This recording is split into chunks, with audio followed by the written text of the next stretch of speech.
Saudara yang dikasih oleh Tuhan Yesus, kita semua diciptakan secara unik, berbeda satu dengan yang lain.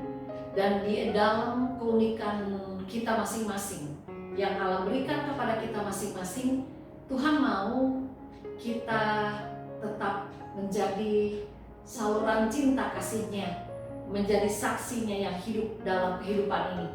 Nah, kalau kita berbicara tentang keunikan, ada satu binatang yang punya bulu yang halus, dia punya mata yang besar, dan dia juga punya telinga yang panjang. Kalau pada saat ini saya tanya kepada saudara semua, pasti semua tahu binatang apa yang saya maksudkan, yaitu kelinci.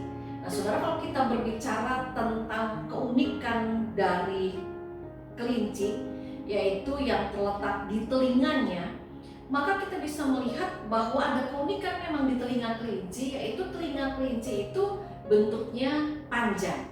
Nah, kalau kita lihat konon, telinga kelinci yang panjang itu punya dua fungsi. Fungsi yang pertama adalah untuk memantau lingkungan dan mendeteksi kalau ada predator di sekitarnya. Dan itu ditandai oleh kemampuan kelinci untuk dapat menangkap suara konon hingga berjarak 3 km. Dan telinga mereka, ya telinga kelinci itu, kalau kita perhatikan bisa diputar bahkan sampai 270 derajat untuk mendeteksi suara yang mereka dengar. Lalu kalau kita lihat saudara, berbicara tentang telinga kelinci, maka kita juga bisa melihat bahwa rupa-rupanya memang kelinci mengandalkan telinganya untuk melindungi dirinya. Dan umumnya ketika kelinci mendengar ada suara yang membahayakan, maka dia akan segera berlari mencari perlindungan untuk menyelamatkan diri. Lalu fungsi yang kedua dari telinga kelinci yang panjang adalah untuk membantu termoregulasi atau pengaturan suhu tubuhnya. Jadi kalau kelinci merasa kedinginan, maka konon pembuluh darah di telinganya akan membesar, dan itu menyebabkan tubuh kelinci pada akhirnya menjadi hangat.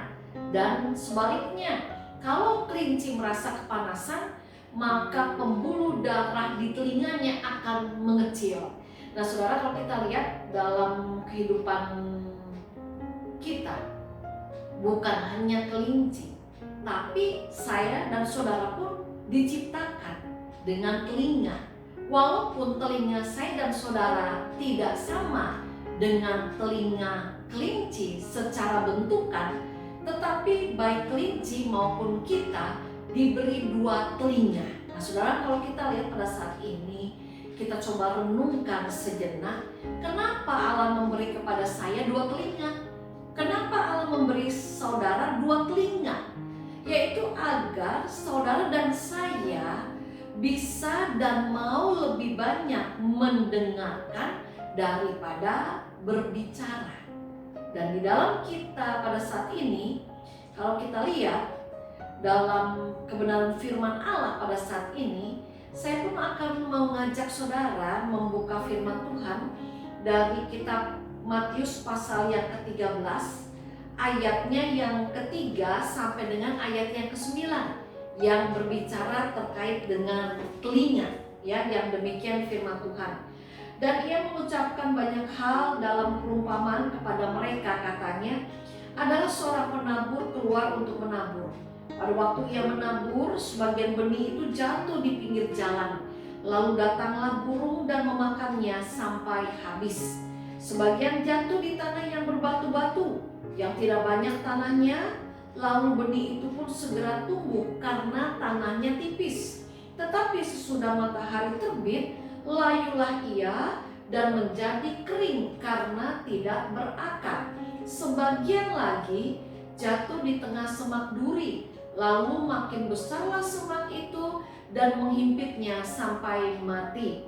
dan sebagian jatuh di tanah yang baik, lalu berbuah, ada yang 100 kali lipat, ada yang 60 kali lipat, ada yang 30 kali lipat. Siapa bertelinga, hendaklah ia mendengar.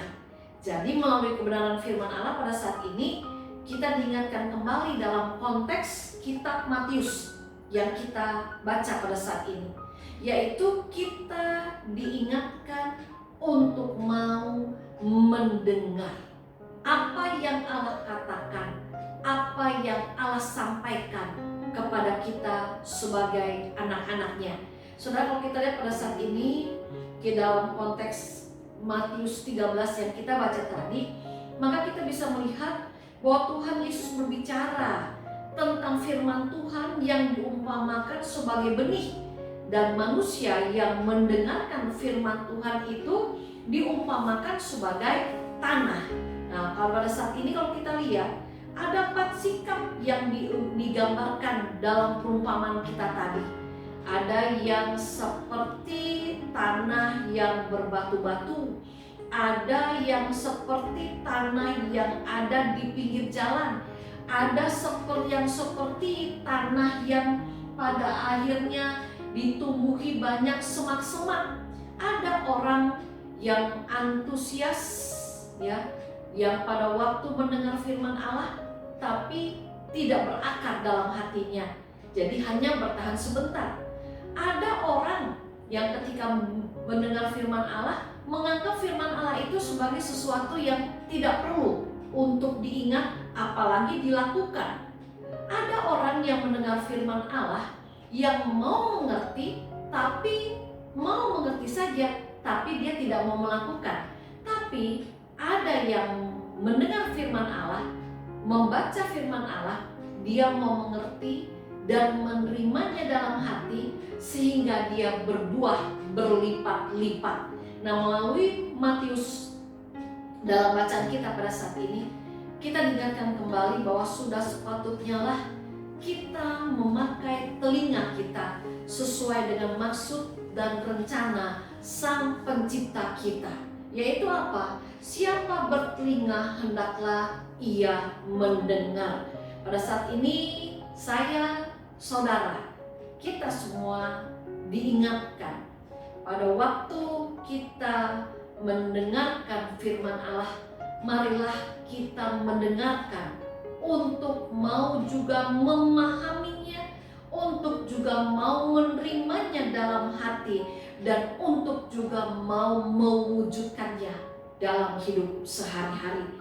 Saudara, pada saat ini kita diingatkan kembali, kenapa kita harus mau mendengarkan firman Allah, mau memahaminya, dan juga menerimanya dan mewujudkannya dalam hati, agar kehidupan kita senantiasa seturut dengan apa yang menjadi kehendaknya.